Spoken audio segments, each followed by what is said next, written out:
gastos, la estructura patrimonial y la situación financiera. Entonces, a partir de ahora nos tocaría ver el énfasis en el criterio profesional. Bien, ahora, en cuanto al criterio profesional, está claro y es obvio durante todas las clases y hemos ido viendo que siempre va a haber un choque de pensamientos, perspectivas, etcétera, etcétera. Y esto obviamente va a afectar en todos los aspectos de trabajo, en todas las etapas que tiene un trabajo de auditoría. Bien, entonces, pero que al mismo tiempo no se va a poder obtener una certeza absoluta.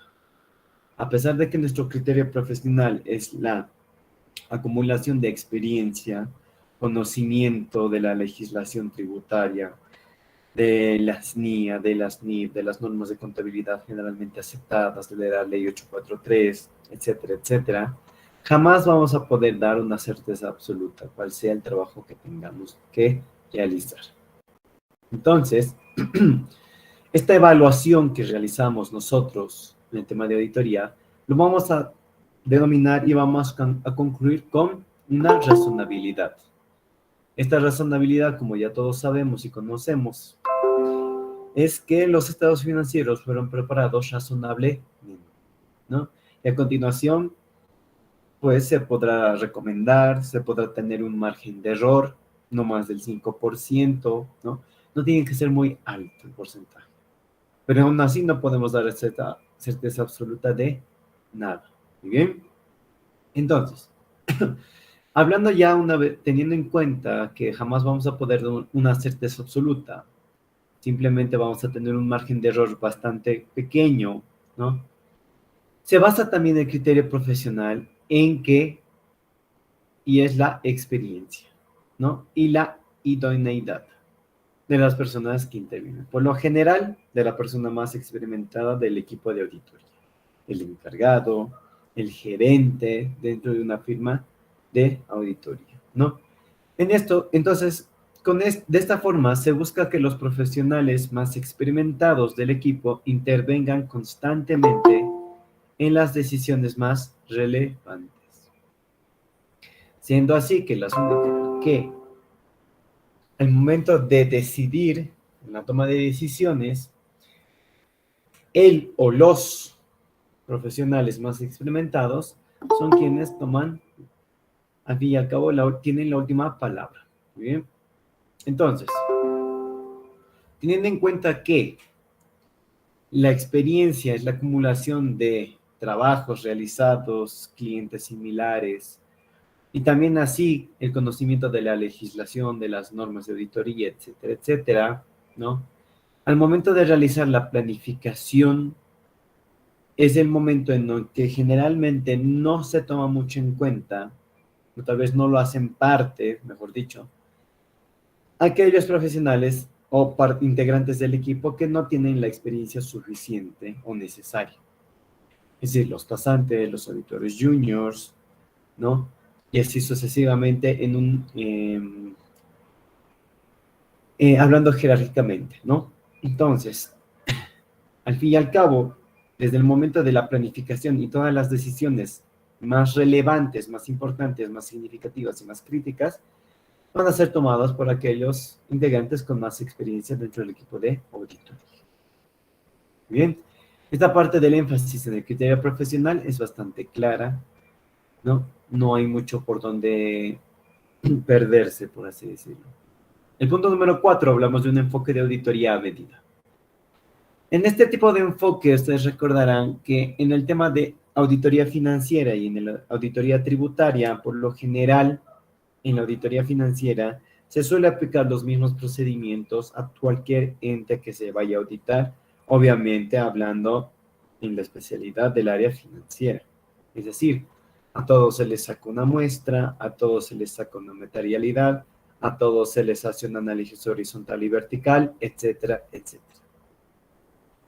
Sin embargo, en este enfoque de auditoría a medida en el área impositivo, vamos a hablar de que no todos los métodos y técnicas que vayamos a realizar están estandarizadas. Es decir, no vamos a utilizar lo mismo para cada cliente, ya que al hablar del tema impositivo, de las obligaciones tributarias, de la legislación, estos van a variar entre sí y puede que no todos los puntos se vayan a coincidir, ya sea por alguna subvención, ya sea por la actividad, el rubro, ¿no? La naturaleza de la empresa, etcétera, etcétera. Entonces, bajo estas circunstancias, estas características de cada empresa, vamos a adecuarnos a la empresa para aplicar ciertos métodos, técnicas, papeles de trabajo que se apliquen mejor a nuestro cliente. Entonces, al ser bastante, perdón, si hablamos del tema impositivo, estamos hablando de que no es lineal, puede tener muchas variantes, desde las obligaciones, las presentaciones, las declaraciones, las constancias, ¿no? Diferentes tipos de obligaciones. Entonces, por más de que entre dos empresas puedan tener la misma actividad, puedan tener la misma estructura organizacional, patrimonial, etcétera, etcétera, sustancialmente van a ser diferentes. ¿Sí? Un momento, por favor. Ahora sí. Entonces, este servicio, que es la auditoría a medida, que vamos a optar, vamos a decidir por tomarlo, ¿no? Va a ser tan valioso para la empresa porque se estaría ajustando el equipo de auditoría tal cual es lo que necesita el ente o tal cual las recomendaciones que vayan a surgir del mismo. Entonces, el presente enfoque, a diferencia de otros, suministra una metodología para realizar el examen que se adaptará en cada caso particular. No es rígida, a diferencia de los diferentes tipos de auditoría que tenemos, y mucho menos es estandarizada, ¿no? Que es lo que hablábamos. Es bastante flexible, que se va a basar todas las decisiones, como veíamos anteriormente, en el criterio de los profesionales que intervienen. Y obviamente en base a las particularidades de cada organización. Entonces, definido este enfoque, los procedimientos específicos se determinarán individualmente para cada organización, concretándose en programas de trabajo diseñados a medida. La definición del enfoque implica aprovechar todas las técnicas de auditoría más actualizadas para encarar la tarea, mientras que confeccionar los programas de trabajo a medida significa tomar ventaja de la otra cara de la moneda. Esto es adaptarse a las características individuales del ente auditado. Esto, ¿cómo lo podemos interpretar de otra forma? En el tema de auditoría financiera, si bien es estandarizado muchas de las metodologías, técnicas y papeles de trabajo, al momento de avanzar en los papeles de trabajo es donde recién llegan a, por así decirlo, saltar algunas cuentas, algunos movimientos, algunas transacciones en las que recién vamos a poder darnos cuenta dónde hacer énfasis posiblemente para realizar el trabajo de auditoría, ¿no? Por ejemplo, en el tema de bancos, cuando se audita generalmente bancos, lo que siempre se realiza es hacer la auditoría y la revisión de cartera, ya que es una de las cuentas más fuertes que tiene cualquier entidad financiera. Sin embargo, si no hablamos de un banco y hablamos de otra empresa, también va a tener ciertas características, ciertas cuentas, transacciones, en las que por experiencia, obviamente, o nuevamente hablamos, vamos a poder ganar tiempo, vamos a poder ser eficientes. Pero si no contamos con esta experiencia, ser un nuevo cliente y demás, al realizar los métodos y técnicas, papeles de trabajo estandarizados, a medida que vaya avanzando el trabajo, vamos a poder ver recién esas cuentas, transacciones que significativas y críticas. Muy bien. Entonces, esa es la diferencia con este tipo de enfoque, que al estudiar y al ver todas las obligaciones que tuviese el ente auditado, pues vamos a poder nosotros adaptarnos a sus necesidades y características individuales. Muy bien. Como punto número 5,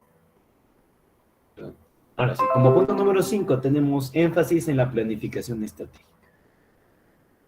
La etapa de planificación adquiere una importancia relevante como consecuencia de la necesidad de efectuar un examen eficiente. Involucra un primer paso constituido por la planificación estratégica. La planificación estratégica se da al inicio del trabajo y no así a la mitad, mucho menos al final. ¿Y por qué se llama planificación estratégica? ¿Y quiénes toman la decisión sobre la misma?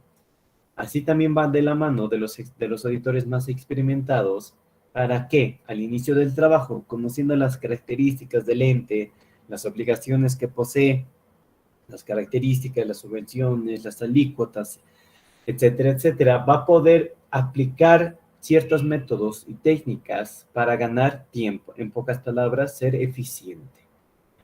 Es por eso que menciona acá que los miembros más experimentados del equipo de trabajo van a ser quienes van a definir la estrategia que consideren más adecuada para desarrollar la auditoría sin haber efectuado algún procedimiento alguno. Es por eso que les decía que esta planificación estratégica se va a realizar mucho antes de elaborar algún papel, ¿no? ¿Y todo en base a qué? A la experiencia de los auditores. Entonces, se dice también que se van a basar tanto en el conocimiento acumulado, que no es nada más que la experiencia de haber trabajado con clientes similares u otros, ¿no? En caso de existir. Obviamente sobre clientes similares que tengan la misma estructura, mismas actividades, misma naturaleza.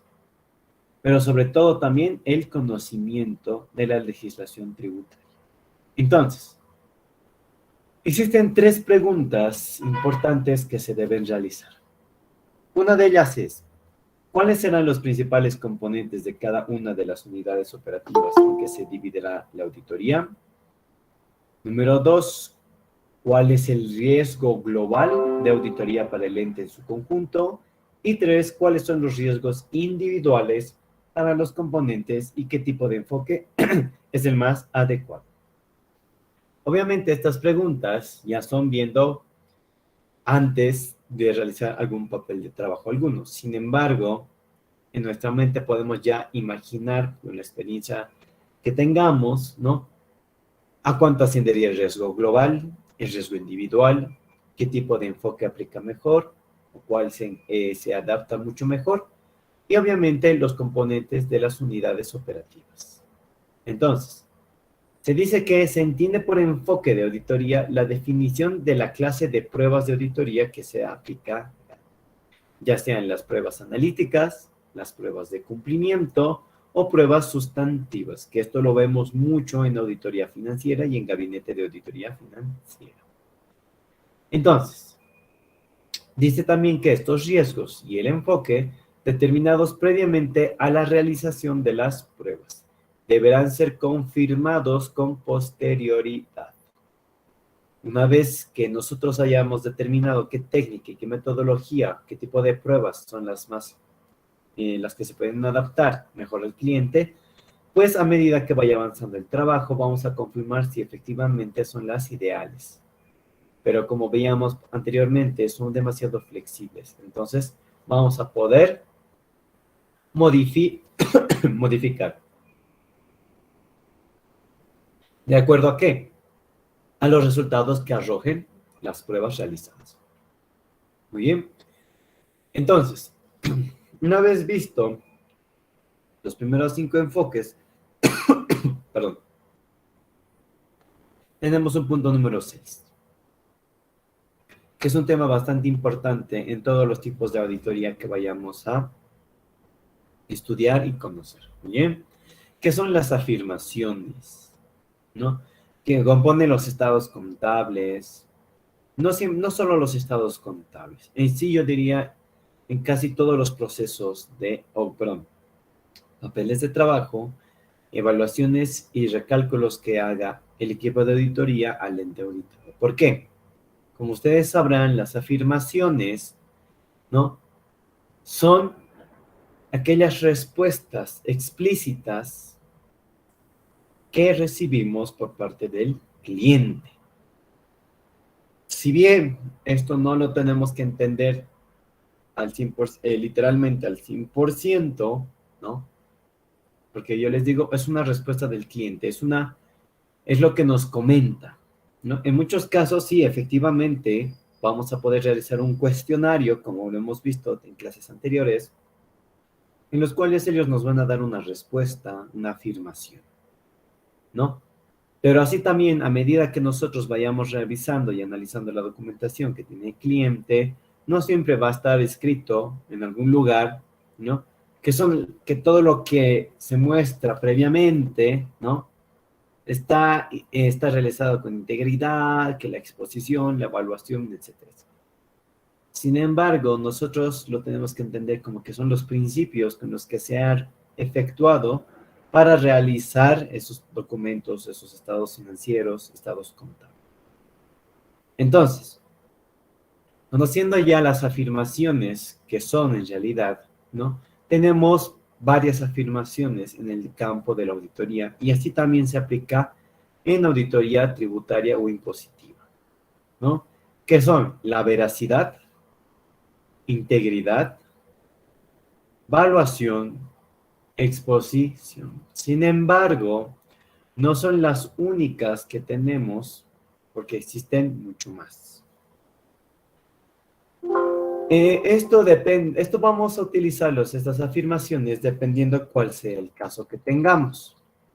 Pero es necesario que conozcamos cuáles son todas las afirmaciones que existen y en base a eso poder nosotros, pues, darle al evento, suceso que esté pasando, que ya haya pasado en la empresa, poder determinar cuál de estas aseveraciones o afirmaciones es la que se está cumpliendo, cuál es la que aplica, cuál es la que no aplica. Muy bien, entonces, voy a agrandar un poco más acá y les muestro esta parte de acá.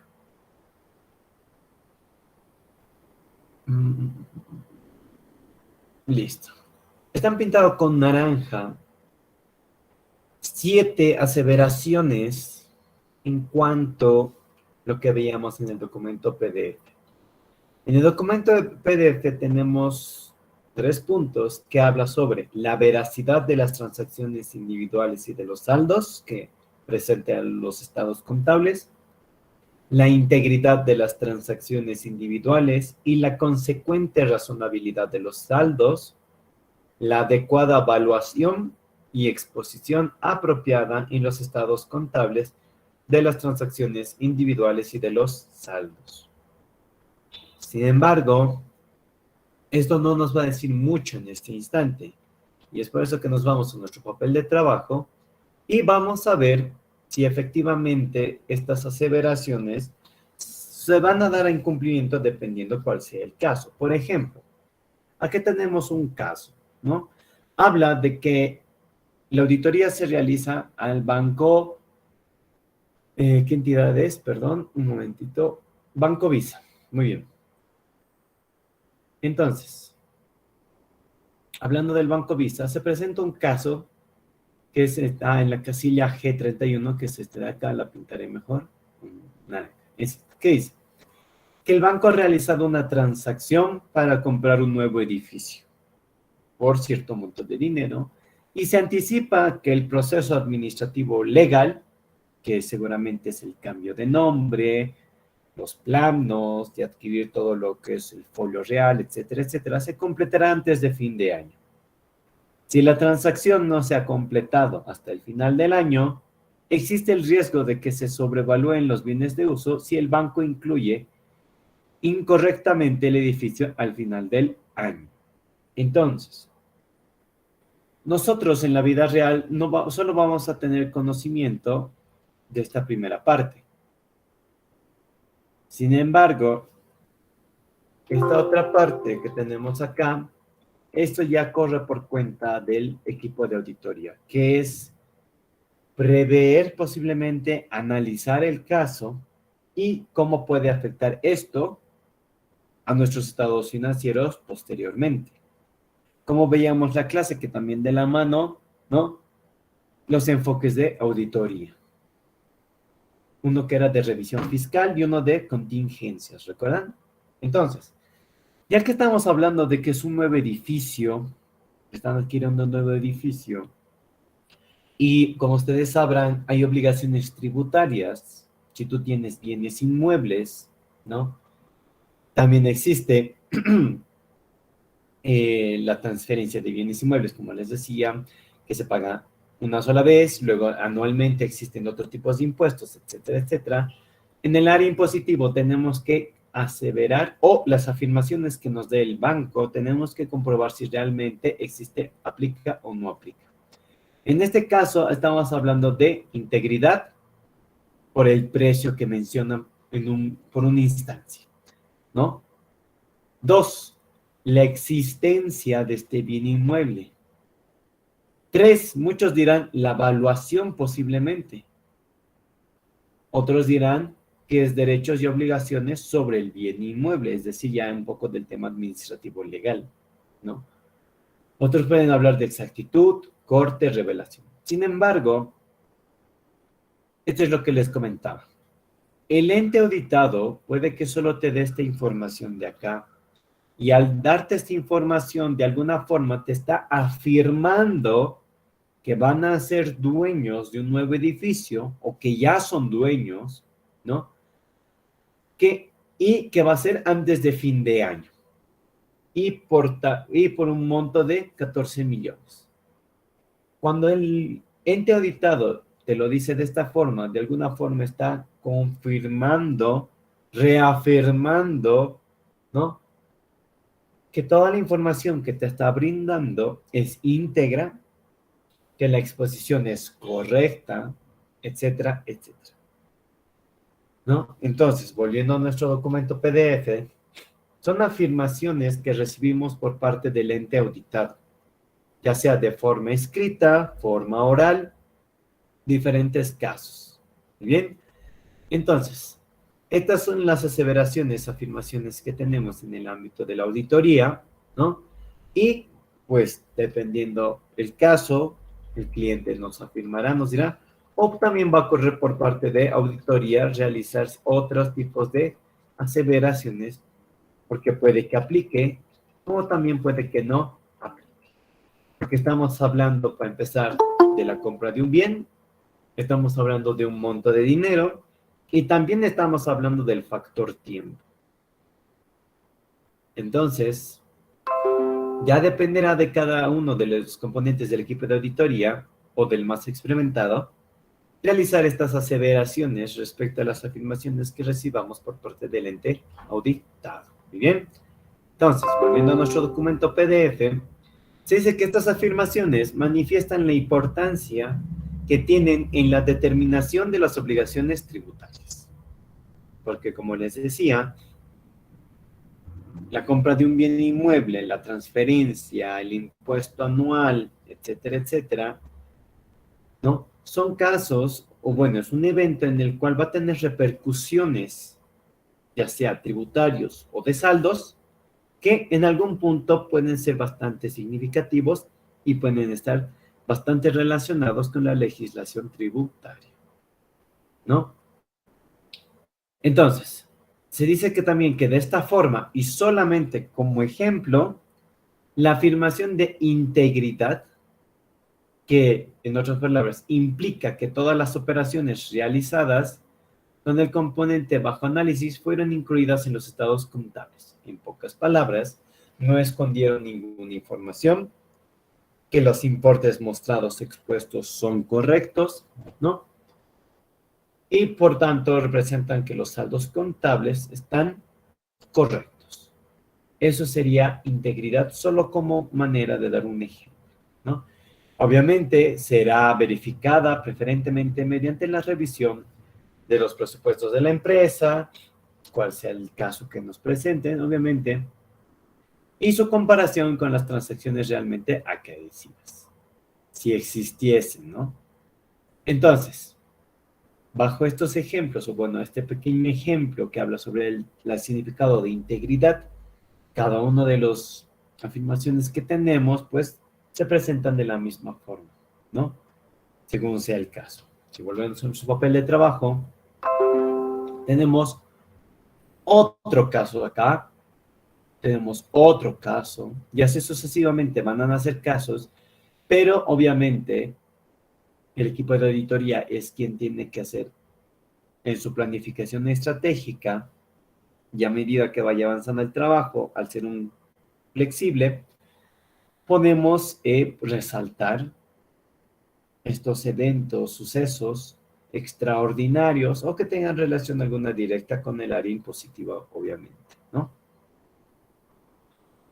Bueno, volviendo a nuestro documento. Dice que, por último, en la etapa de la conclusión o finalización, se van a evaluar los hallazgos y la satisfacción de auditoría obtenida referidas a las afirmaciones. El informe del auditor se basa en una conclusión sobre los estados contables, en su conjunto relativa a la validez de las afirmaciones que los fundamentan. Entonces, lo mismo, una conclusión como cualquier trabajo de auditoría, en base a los hallazgos, a la documentación obtenida, ¿no? De sus estados contables, de sus saldos, ¿no? Que obviamente también tienen que tener una coherencia con las afirmaciones que nos ha brindado el cliente, que van a fundamentar también nuestro trabajo. Muy bien. Entonces, una vez visto esos dos, los últimos dos puntos, ya estaríamos saliendo del primer punto que hablaba sobre los diferentes tipos de enfoques que tenemos, como ser el enfoque arriba hacia abajo, conocimiento del negocio, criterio profesional, auditoría a medida, énfasis en la planificación estratégica que toman las decisiones antes de realizar algún trabajo los auditores más experimentados y las afirmaciones que componen los estados contables.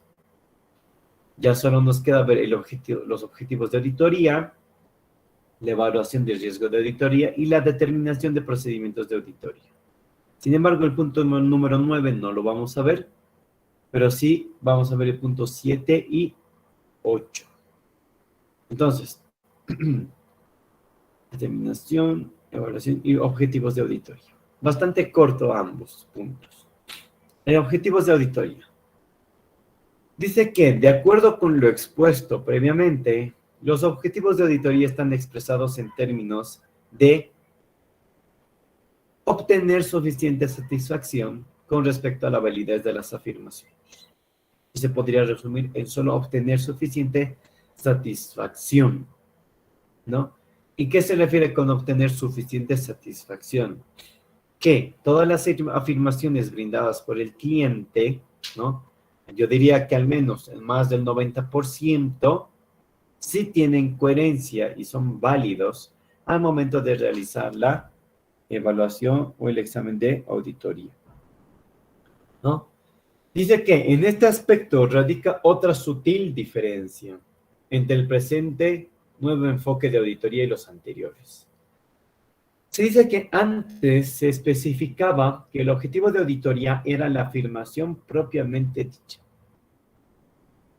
Ahora se establece que el objetivo es obtener validez. ¿Sobre qué? Sobre las afirmaciones que contienen los estados contables.